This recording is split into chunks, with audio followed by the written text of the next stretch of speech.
I often sit with people in their 50s, 60s, sometimes 70s. People who have lived full complex lives, careers, families, dreams, heartbreaks, and they tell me something that sounds almost like a confession. They say I don't feel motivated anymore. I used to care about so many things, success, improvement plans, goals. But now, nothing seems to move me. It feels like I've lost something. And when they say it, there's often a quiet fear behind those words.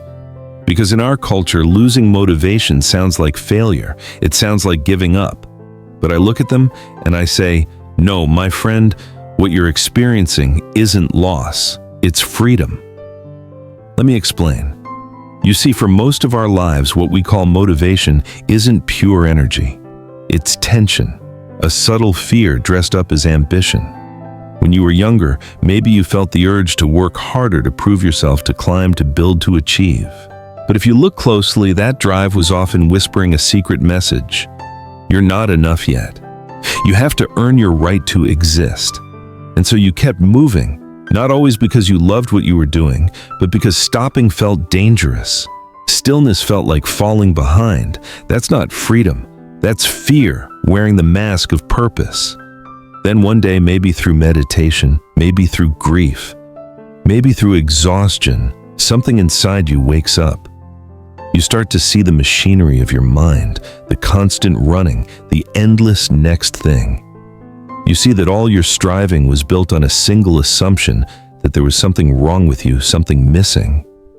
And when that illusion cracks, when you realize you were never missing anything, something extraordinary happens. The noise stops. The old motivations, the ones powered by fear and anxiety, fall away. But here's the tricky part. When the noise goes silent, at first it feels like emptiness. It feels like a void, like you've lost your fire. But what's really happened is this: you've finally stepped out of the prison where your worth depended on performance. I once spoke with a woman named Ellen, a retired nurse who'd worked for 40 years. She said, "For so long, my life was about taking care of people, fixing problems, solving crises. Now that I'm retired, I wake up and I don't know who I am without all that." I smiled and told her, "That's not confusion, Ellen. That's space. You're meeting yourself for the first time, not the nurse, not the helper, not the role, just you." And that's what this stage is. It's a meeting. The part of you that was always running finally sits down and takes a breath. And yes, it feels strange at first. The stillness feels uncomfortable because you've spent decades defining yourself by movement. But slowly something softer begins to emerge, a calm curiosity, a quiet sense of enoughness. Neuroscientists might call this a nervous system reset. After years of living in fight or flight, your body and mind are finally learning to rest in being. The energy hasn't disappeared, it's just changing shape. It's moving from striving to presence, from pushing to allowing. When you no longer chase after life, life starts flowing through you. It's like when the wind stops fighting the trees and simply passes through them, everything becomes effortless again. So if you're sitting there wondering why you've lost your old spark, I want you to know it didn't die. It just transformed. The old fire burned on fear. The new one glows from peace. Don't rush to fill the silence with new goals. Let it be. Listen. Because beneath the stillness, there's something far deeper waiting for you, a kind of natural rhythm, an inner intelligence that doesn't need to be forced. And when that begins to move through you, action will come again, not from pressure, but from love. Not from the need to prove, but from the joy of simply expressing what you are. So no, you haven't lost your motivation. You've just outgrown the kind that was never truly yours. And what replaces it, that quiet, effortless flow, is not emptiness. It's the beginning of real freedom. Let me tell you something that might sound a little strange at first. Awakening often feels like someone just turned on the lights in a dark theater. You've been watching the movie of your life for decades. You laughed, you cried, you fought, you dreamed. You were the hero, the victim, the lover, the seeker, all at once.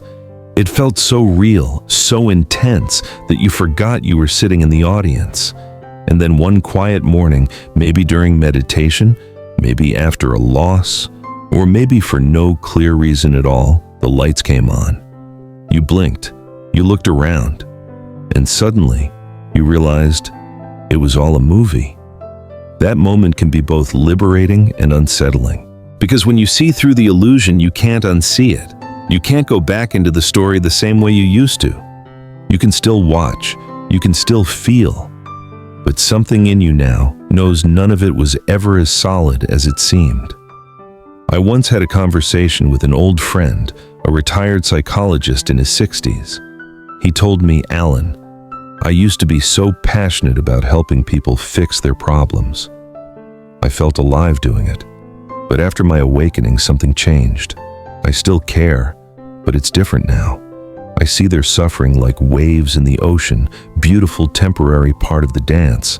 I don't want to fix the waves anymore. I just want to remind them they're the ocean." That's exactly what awakening does. It doesn't make you stop caring, it just changes how you care. You stop fighting with life and start flowing with it. The drama doesn't disappear, but the identification does. You no longer think you are the pain, the joy, the triumph, or the failure. You see them all as passing clouds in the vast sky of your awareness. You might notice that things you once found thrilling, competition, status, ambition, no longer grip you the same way, and that can feel like loss at first. You might think, "What's wrong with me? I used to care so much." But nothing's wrong. You've simply seen behind the curtain. You've discovered that the actors on the stage, including the one you call me, are all playing roles in the same grand play of consciousness. This shift can be disorienting.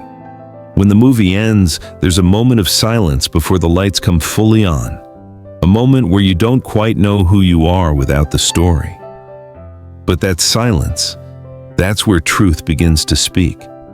Because now you're no longer hypnotized by the drama, you're awake to the screen that was always there, untouched by the scenes projected upon it. It's like the Buddhist saying, "Before enlightenment, mountains are mountains and rivers are rivers.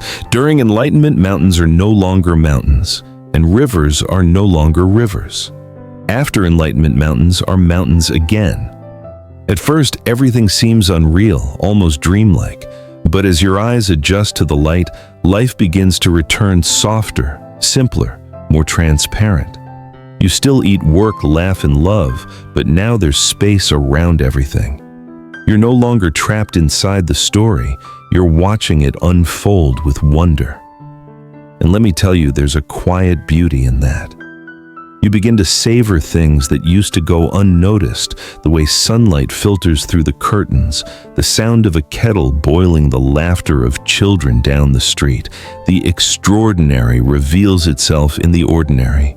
So no, you haven't lost interest in life. You've simply stopped confusing the movie for reality. You've stopped trying to control the plot and started marveling at the mystery of the projector itself, the consciousness behind it all. When the lights come on, you realize you were never just the character in the film. You were the awareness watching the whole story from the beginning. And that, my friend, is the moment you truly wake up. You know, one of the most beautiful things I've seen over the years, especially among people who have walked a long road in life, is what happens after awakening. It's not that life disappears, it's that it becomes transparent. Like a window you finally cleaned after decades of dust. Everything is still there, the same routines, the same people, the same body, but now you can see through it all. Before, you lived with a kind of heaviness. Every choice carried the weight of expectation. You had to prove yourself, achieve something, make life mean something. Even love sometimes felt like a transaction. If I love enough, I'll be loved back. If I do enough, I'll be worthy. That's how the mind works when it believes it's separate, always measuring, always striving. But after awakening, the measuring stops. You don't stop living, you just stop arguing with life. You eat because you're hungry. You rest because you're tired. You speak because words naturally rise. And love happens simply because that's what you are. I once spoke with an old musician, a jazz player who'd spent 50 years touring smoky bars in lonely cities.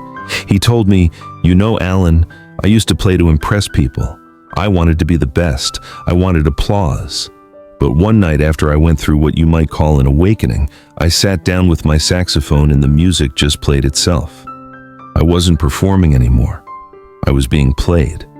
He smiled and said, "That's when I realized I am the music. That's what transparency feels like. You're no longer the doer forcing the rhythm. You're the instrument, and life plays through you. There's effort, yes, but no strain. There's action, but no anxiety. In Zen, they have a phrase, when you walk, just walk. When you eat, just eat." It sounds so simple that most people miss it, but that's the secret. After awakening, life returns to simplicity. The difference is, now you're awake to it. You can still drive to work, pay the bills, cook dinner, but somewhere inside, you're not chasing anything anymore. You're not trying to arrive because you finally see there's nowhere to go. Everything you were running toward has been here all along, quietly waiting in the background of your own awareness. It's like standing by the ocean. Before you were trying to grab the waves to control them, to make them move the way you wanted. Now, you just stand there and feel them wash over your feet, cool, endless, alive. You realize the waves don't belong to you, and yet, they are you. This is what I call living to live, not to get somewhere, not to earn something, not to fix what was never broken, just to be here. And ironically, when you live this way, life starts to move with incredible grace. You begin to notice that the right people, opportunities, and moments seem to arrive naturally without all the pushing. Because when you stop forcing life, you fall into rhythm with it. Like breathing, you inhale, you exhale, and the whole universe breathes with you. Psychologists might call this flow state. Spiritual teachers call it presence, but the experience is the same. There's no division between you and what's happening. You become the moment itself. And that, my friend, is what freedom really means. Not the freedom to escape life, but the freedom to be fully in it without resistance. You still work, you still eat, you still love. But everything becomes lighter, softer, more alive. Life doesn't lose its flavor, it loses its burden. It becomes transparent, not because it's gone, but because now you finally see through it and discover that beneath it all, there's only peace. You know, I think one of the hardest lessons in this whole journey, especially for those of us who've spent decades working, building, achieving, is realizing that most of what we called motivation was actually born from a quiet sense of lack. For most of our lives, we've been running from a ghost, that subtle feeling that we aren't quite enough yet. We build careers, raise families, chase success, buy things, help others, not always because we love doing it, but because somewhere deep down, we believe it will finally fill the empty space inside us. The space that whispers, maybe then I'll feel complete. But awakening has a way of cracking that illusion wide open. One day, you stop running long enough to turn around and face that empty space. And when you do, something incredible happens. You realize it isn't a void at all. It's not a hole to be filled. It's the open sky itself. It's where the universe breathes. That emptiness you've been trying to fix is actually the place where all creation begins. It's the stillness before a song, the silence before a wave rises, the pause between breaths. And when you stop trying to fill it, you begin to feel the pulse of something far greater moving through you, not as effort, but as life itself. I remember speaking with a man named Robert, a former CEO who'd retired early. He said, "Alan, I don't understand. I have everything I ever wanted, and yet I feel nothing. I thought success would make me whole, but instead I feel like I'm disappearing." I looked at him and smiled. That's because the one who needed to feel important is disappearing, and that's a good thing. He stared at me confused. "So what's left?" And I said, "What's left is what's real. What's left doesn't need to become anything." When you finally see through the illusion of lack, the whole machinery of striving collapses. Because all striving begins with one false idea that something is missing. But when you realize that nothing was ever missing, that you were never incomplete, a different kind of energy begins to flow through you. Not the frantic, anxious energy of becoming, but the calm, creative energy of being. It's like the difference between a river forced through a narrow pipe and one allowed to flow freely through the valley. The same water, the same life, but one is constricted and noisy, the other open and effortless. Before awakening, you act to fill the void. After awakening, you act from fullness, and the difference is everything. When you do something from fullness, whether it's painting, gardening, holding someone's hand, it's not about what you'll gain. It's simply an overflow. Love doesn't need a reason to pour out, it just does. Joy doesn't need a purpose to shine, it simply radiates. Modern science is beginning to echo this too. Studies on flow and presence show that creativity and authentic energy arise when the prefrontal cortex, the self-monitoring part of the brain, quiets down. In other words, when the constant voice of me fades, life itself steps forward. And that life is intelligent beyond measure. It knows what to do. It always has. So when people tell me, Alan, I don't know what I'm supposed to become anymore, I often smile and say, good. Because maybe now, for the first time, you can finally be. You don't need to become light. You already are light, you just forgot because you were too busy trying to shine. So stop chasing the next version of yourself. Stop trying to fill the silence. Sit in it. Breathe in it, because in that quiet space where the striving ends, something beautiful begins, the gentle hum of existence itself. And when you live from that place, you discover that energy has never left you. It just changed its source. It no longer flows from fear or ambition, it flows from truth, from the recognition that this moment, this breath, this being is already enough. You know, one of the most uncomfortable and yet most sacred stages of awakening is when all your old meanings dissolve. It's that moment when the wind of everything you used to believe in, your goals, your dreams, your definitions of success, suddenly goes quiet.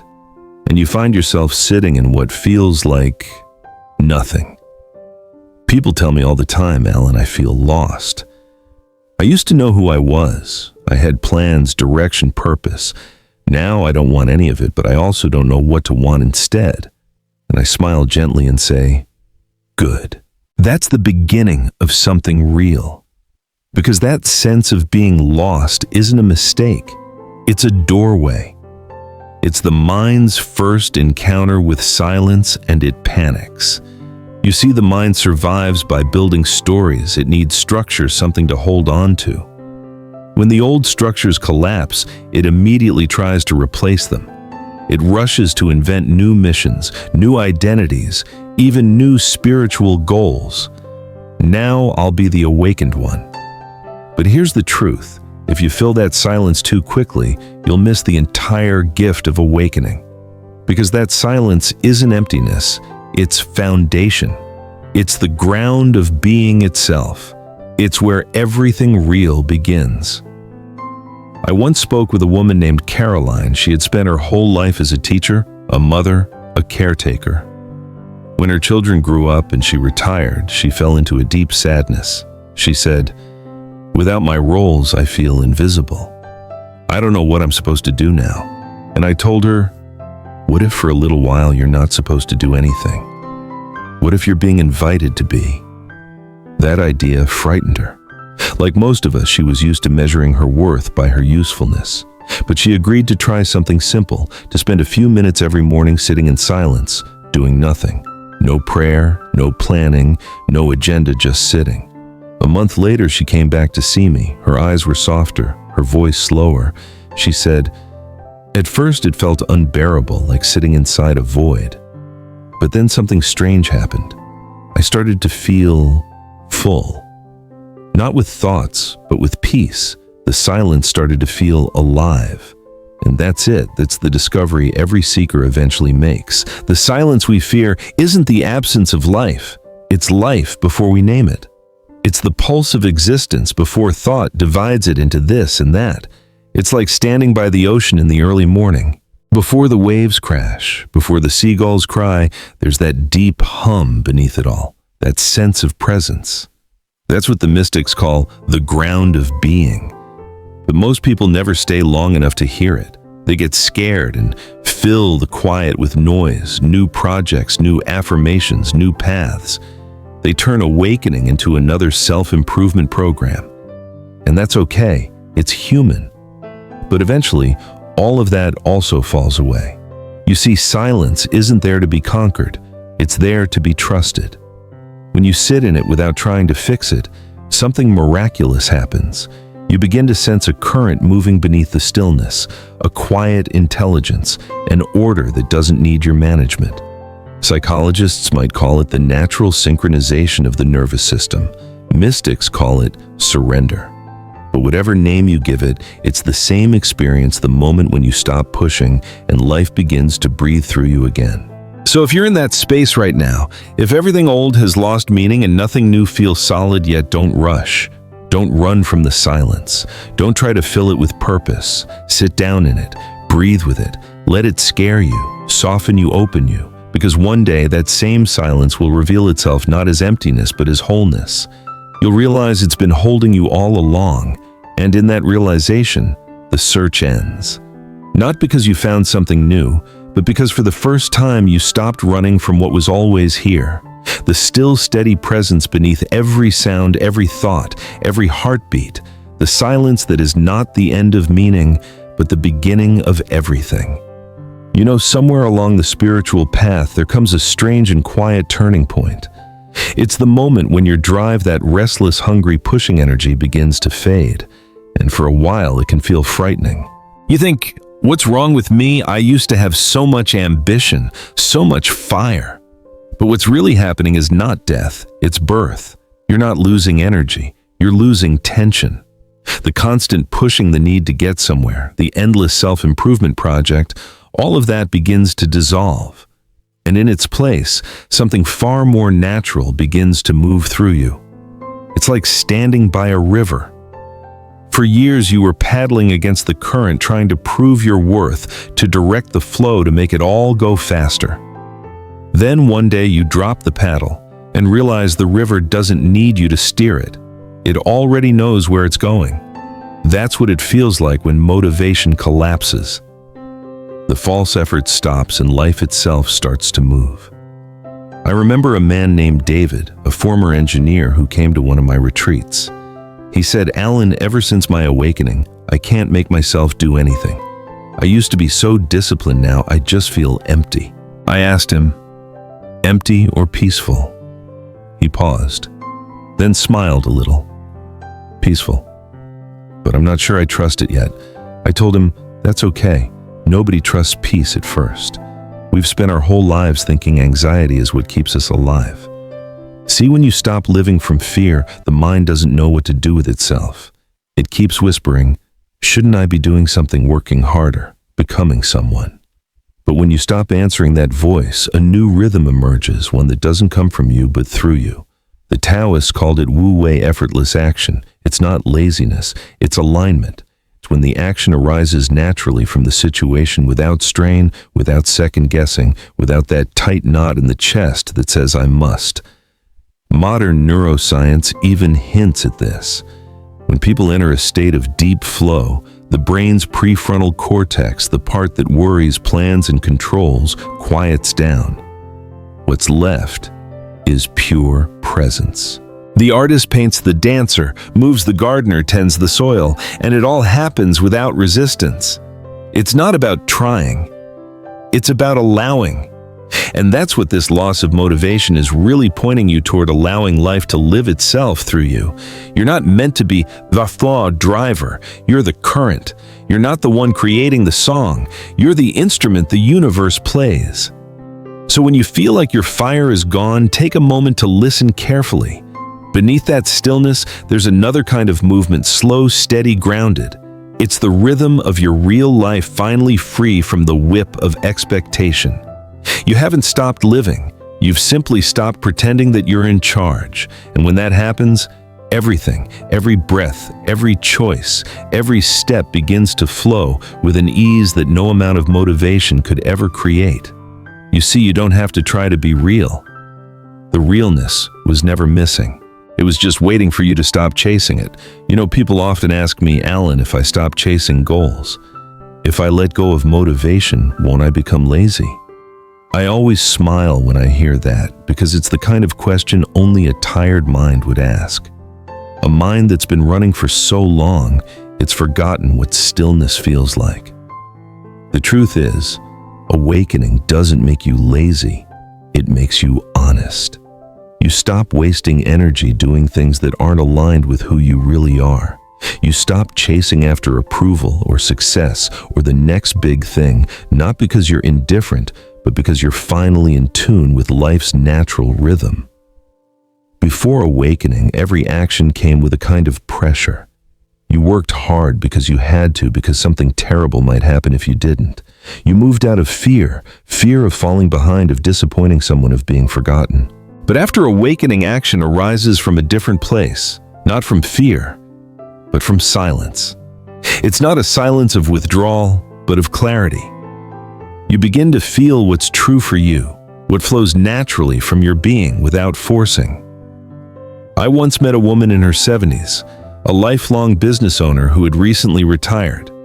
She told me I used to wake up every day with a list, things to do, problems to solve, people to manage. Now, when I wake up, I sit with my coffee and listen to the birds. And you know what's funny? I still get things done. But it doesn't feel like I'm doing them anymore. That's the shift. It's not that you stop doing, it's that you stop pushing. Your life starts moving like a river, not a machine. Think of a child playing in the park. No one has to tell them to run, to laugh, to explore. They don't need a goal. They act because play is their nature. That same spontaneity returns after awakening. You don't need to invent reasons for living. Life itself becomes the reason. In psychology, there's something called intrinsic motivation.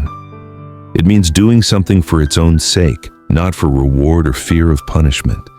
It's the natural joy of doing what you love. Awakening brings you back to that, to the simple purity of being alive. You might still paint or garden or write or care for others, but now you do it without the voice that says you should, you must, you'd better. Instead, it feels like a gentle yes rising from inside you, effortless, alive. And here's the secret most people miss. This way of living isn't passive. When you move from stillness, your actions become cleaner, sharper, more effective, because they're not muddied by self-doubt or the hunger for validation. They're born from the heart, not from the mind's anxiety. A Zen master once said, "When I chop wood, I chop wood. When I carry water, I carry water." That's not laziness. That's presence. It's doing what needs to be done completely without distraction or resistance. So no, awakening doesn't make you lazy. It makes you real. It brings you back to your original nature, where life doesn't need to be justified or earned, where action flows like breath, effortless, natural, alive. When you live from that stillness, work becomes art, movement becomes meditation, and even rest becomes sacred. You no longer act to prove your worth. You act because it's your nature to create, to express, to love. And that's the paradox of awakening. The moment you stop forcing yourself to live with purpose, life itself becomes your purpose. There's a strange beauty in that feeling of emptiness that often follows awakening, though at first it rarely feels beautiful. It feels like everything you once clung to, your ambitions, your dreams, your sense of direction, has evaporated overnight. You wake up one morning and realize the map is gone, and for a moment the mind panics. It says, "I've lost everything. I've lost myself." But what's actually happening is far more extraordinary. Life is rewriting you, quietly, gently, from the inside out. You see, when the old goals dissolve, it's not a failure. It's space being created, space for truth to breathe, space for what's real to be born. I've spoken with so many people, men and women in their 50s, 60s, even 70s, who tell me, "Alan, I feel like I'm fading. I don't have that drive I once had. I don't even know what I want anymore." And I tell them, "Good. That means life finally has room to move." You see, for decades, we live packed full of opinions, plans, responsibilities, noise. There's no room for the new because we're still clutching the old. Awakening clears the clutter. It empties the shelves of your soul. At first, that emptiness feels unbearable, like walking into a house where the furniture's been taken away. But stay there long enough and you begin to notice the light, how it moves differently in an empty room, how much space there is for something authentic to appear. That's what this void really is. It's the creative silence of existence itself. Every true rebirth begins here. I remember a friend named James, a successful architect who came to me during his so-called dark night. He said, "Alan, I can't design anymore. Nothing excites me. I used to be so passionate. Now everything feels meaningless." I said, "That's because you've been building from memory, and life is inviting you to build from mystery." He looked puzzled, but I explained, "When the ego drives creation, it's always trying to repeat or outdo the past. But when you let go of that, when you let the emptiness have its way, something entirely new emerges. Not from your will, but from the stillness beneath it." It took him a while, but a year later he wrote to me and said I started sketching again, not because I wanted to make something, but because the lines wanted to be drawn. And the funny thing is, these new designs feel alive in a way my old ones never did. That's what I mean by life rewriting you. When you stop trying to control the script, the author, which is life itself, finally picks up the pen. And yes, the process can feel disorienting. The old identity is dissolving. The new one hasn't yet formed. But remember, in nature, nothing is ever truly lost. When a forest burns, it's not the end. It's the beginning of renewal. The ashes feed the soil for the next generation of growth. The same thing happens in you. When the fire of awakening consumes your old motivations, it's not destruction, it's purification. What's left is fertile ground. And out of that ground, something true will sprout. Not because you made it happen, but because life can't help but grow when it has space to breathe. So if you find yourself in that vast emptiness, that in-between where nothing seems to matter, don't rush to fill it. Don't chase after the next purpose, the next project, the next spiritual identity. Just wait. Breathe. Trust that the silence you're standing in is not the end of the story. It's the sacred pause before a deeper truth is born. Because the nothing you feel isn't really nothing at all. It's the womb of creation, the space where the false self dies and the real one begins to live. You know, one of the hardest things for the Western mind to understand, and perhaps the hardest thing for the human ego in general, is this: life doesn't need you to manage it. We've been raised to believe the opposite, haven't we? That if you don't plan, if you don't control, if you don't push, everything will fall apart.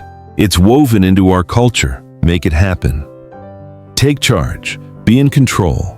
And so for decades, we white-knuckle our way through existence, trying to steer the river, terrified of letting go of the oars. But awakening gently pries those fingers loose. At first, it feels terrifying. You feel like you're surrendering the steering wheel of your life, as if by not controlling you'll crash. But then something extraordinary happens. You realize the car was driving itself all along. I once worked with a woman, let's call her Margaret, who had spent 50 years running a business, raising children, caring for everyone around her. Her motto was, "If I don't take care of it, no one will." Then, after her husband's passing, she hit a wall. Everything she thought she was holding together just kept going without her. The world didn't collapse. Her children adapted. The business moved on. And she told me through tears and laughter, "It's humbling, Alan. I spent my whole life trying to hold the sky up, only to find out it was never falling." That's the revelation that comes with true trust. It's not passive. It's not resignation. It's remembering that you are part of something vast, an intelligence far older, wiser, and more harmonious than the thinking mind could ever comprehend. You see, when you stop fighting life, you start dancing with it, and that's a very different experience. You stop pushing the river and begin to flow as the river. Science even hints at this harmony. In nature, everything moves with stunning coordination: the tides, the seasons, the migration of birds, the blooming of flowers. There's no central manager shouting orders, no spreadsheet in the sky keeping balance. Life organizes itself. It is intelligence. And you, this small temporary, you are not outside of that intelligence. You're how it's expressing itself here and now. But here's the paradox to trust life. You must stop trying to use trust as a strategy. You can't say, "All right, I'll surrender so that things will work out." That's not trust. That's a transaction. Real surrender is wordless. It's a soft exhale that says, "I no longer need to know how this will go." And in that moment, something miraculous begins to unfold. Your life starts to move with a quiet precision. People appear at the right time, opportunities open naturally, obstacles dissolve without struggle. It's not luck, it's alignment. In Taoism, they call this Wu Wei, effortless harmony with the flow. Not inaction, but action without resistance. It's mowing the lawn when the body feels to move, resting when it feels to rest, speaking when words arise, remaining silent when they don't. You stop being a doer and start being a participant, a vessel through which life expresses itself. And that, my friend, is true trust. It's not blind faith in a distant deity. It's an intimate knowing that the same intelligence spinning the galaxies is breathing through you right now. The same rhythm that moves the ocean tides is pulsing in your chest. So yes, letting go is the hardest thing, but only because the one who's afraid of falling hasn't yet realized it's being held. You don't have to control the current. You are the current. And when you finally see that life stops feeling like something to manage and starts feeling like something to marvel at, you're not truly out of motivation, you've just stopped being hypnotized by the illusion of it. For most of your life, motivation was like a storm inside you, noisy, restless, full of flashes and thunder. It looked powerful, but it was fueled by fear. Fear of not being enough, of not achieving, of being left behind. And yes, that storm moved you. It pushed you to work, to build, to chase, but it also exhausted you. Then one day, something inside grew quiet. The storm cleared. And at first, that silence felt wrong, almost frightening. You thought, where did my fire go? Where's my drive? But that stillness wasn't the absence of energy. It was the birth of a new kind, a clean, steady flame that doesn't burn but illuminates. Let me explain it this way. When you're motivated by fear or ambition, your energy is like caffeine. It gives you a temporary boost, but always ends with a crash. You move fast, but you never rest easy.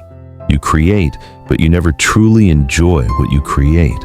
Because underneath every effort lies the whisper, "I'm not there yet."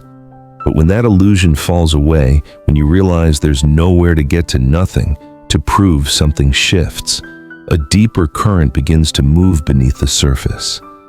It's not flashy or loud. It doesn't scream, "Go." It simply moves.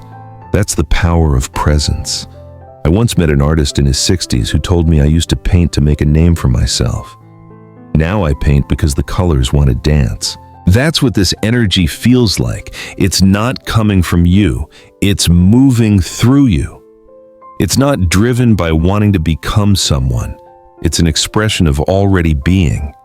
This kind of power has no agenda, and yet it creates everything of true value: love, art, compassion, beauty, wisdom.